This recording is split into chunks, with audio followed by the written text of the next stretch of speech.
Hey guys, it's Damien again from Marketing Food Online.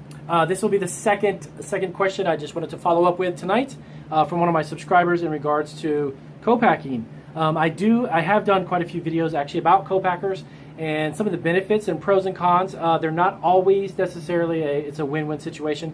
There's a handful of things that you need to be aware of if you're going to take that route in mass producing your product. It is a great idea, and when it's done and executed properly, it could be very, very lucrative. Yes, it could be.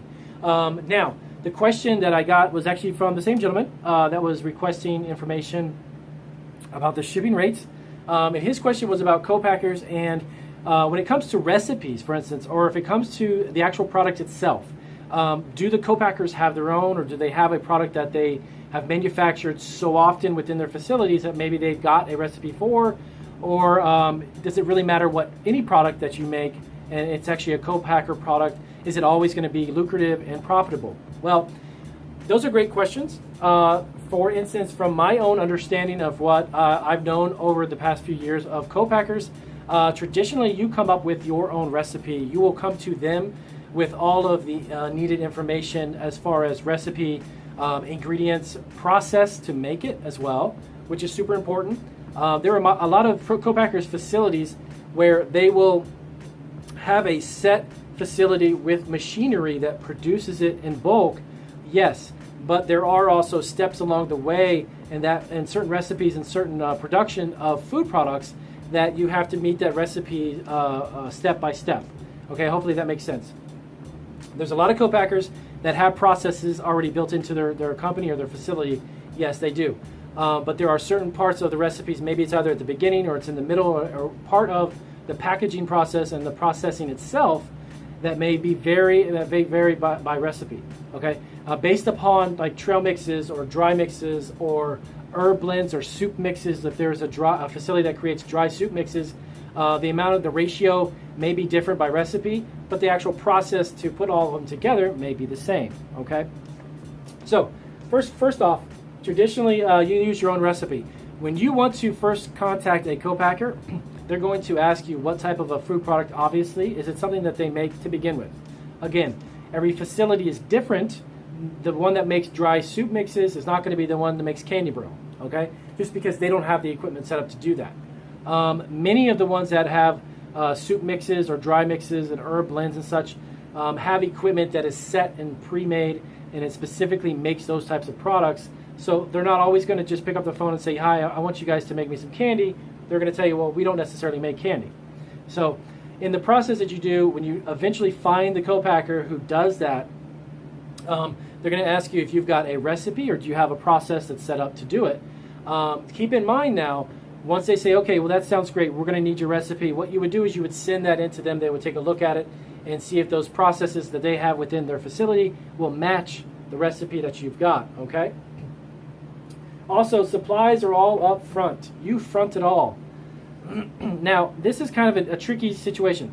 When you go to a co-packer, what they're going to say is, all right, we see what your recipe is. Now, are you going to source it or do you want us to source it?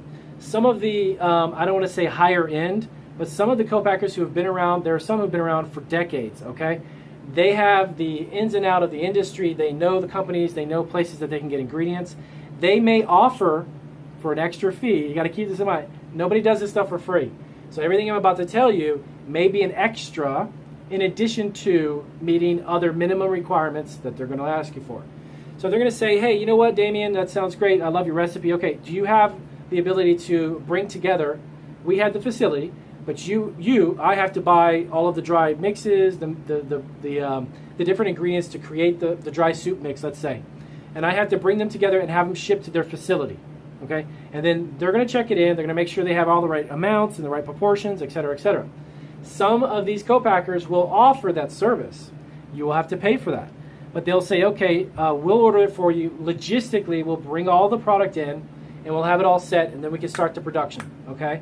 Now, if you want to do that, again, it's going to vary the price. The money's going to vary.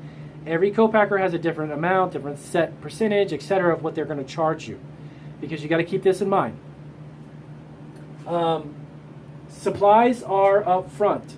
This is also going to include what type of a bag, Damien, what type of bag are you going to put in? Do you have a box company? Is it a custom box? Where is that coming from? You have to bring in the box. You'd have to bring in the bag.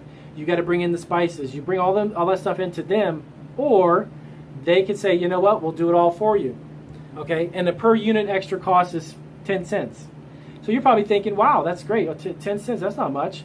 Well, our minimum is 10,000 units. So now 10 cents just turned into times 10,000, and now you can see how it adds up. Okay, and this is only part of the process as far as the financial end of it. Okay. Co-packers like this will have minimums, and traditionally those minimums are going to be in the thousands. I personally have never come across a smaller co-packer. There are some that I have found online. I don't know too much personally about those, but they do smaller minimum runs, and some of them are like 500 units, 700 units, and so on. Now, that doesn't necessarily mean they're going to be cheaper. The per unit price actually may be the same when you're doing a 10,000 or larger order, because many of these co-packers are very small, and for them their costs are a little higher based upon in comparison to a larger facility. Hopefully that makes sense. It doesn't necessarily mean that you're going to get a smaller per unit cost. That's basically what I'm trying to get at. So just keep in mind that when it comes to supplies, you're going to need to bring together into these facilities all of the ingredients, the recipe, the boxes, everything that's going to be needed to package the product. Okay, and then from there, you need to also understand that they're going to ship it. They're going to handle the logistics and ship it either back to you or whomever you're shipping it to.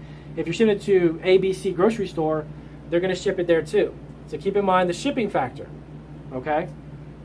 So, and again, all of these variables. That's why I can't get too very specific about the cost factor, because every co-packer is going to have a variance. Okay, and I don't have the crystal ball for that. I don't know what every co-packer will charge, but I'm going to let you know that these are the types of things, though, that you need to be aware of before you approach them. Okay, and this is just a small fraction of what they may have, some additional information they may need, or different ingredients, or also the turnaround time.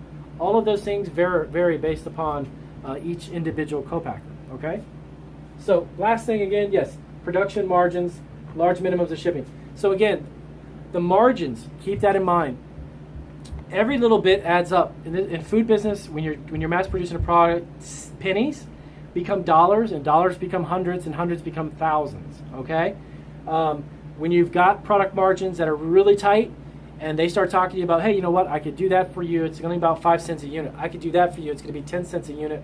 You really don't, when you want to break down the costs, overall, you're going to be looking at these individual units accumulating and becoming a big difference in your profit. If you're shipping out 10,000 units of a soup mix and you're making a few $100s on 10,000 units, you got to figure out a better way to do it. Okay, and it may be not necessarily the co-packer issue. It may be how many hands are in it, because you keep this in mind as well. This is something very interesting. Is there's a lot of people who go through distributors. Okay, and what they'll do is they'll have a co-packer produce 100,000 units, and they're saying, well, I utilize a distributor, and the distributor gets it out to all the different stores, and he ships to 500 stores, whatever it may be. Now you got to keep in mind the distributor is going to take his cut too. So let's just hypothetically say 100,000 units. You sell it to them for $1 a piece. Okay, it's going to cost the distributor $100,000. Okay, they're not going to pay you, by the way, right off the bat. Normally, they're going to give you that 30 to 90 day net. Okay, that's traditionally how they work. When you go to the co-packer, by the way, they're going to want their money, at least a portion of it, up front. Some of them actually have a lot of it. You got to keep in mind your ingredients, your boxes, all of the cost of the product too needs to be considered, because you're going to have to come up with all of that first. They're not going to do all this for free, and then when they're done, they're going to say, oh, by the way, you can pay us now. That's not really how it works. Some instances, some co-packing companies, again, this is based on every company's different. Some co-packers say, look, you can front half of it up front, and then when we produce the remaining full amount, you owe the other half at the end of it for the production run. Okay, that's not the ingredients and all that. You are responsible for that. So just keep that in mind. Okay, these are the questions you need to know. And when you pick up that phone and you talk to a co-packer, hey, I need to ask you this list of questions. They're traditionally, they'll send you a packet of information, or they'll email you with some type of breakdown of what they do and the cost and the minimums and all that stuff. So questions. Ask, ask, ask. Thank you for asking this question. That was a great question, by the way. But just keep in mind that a lot of this, what you're going to do up front, you got to front it yourself, okay? So I hope that information helped you out, and if it did, do give me a big thumbs up.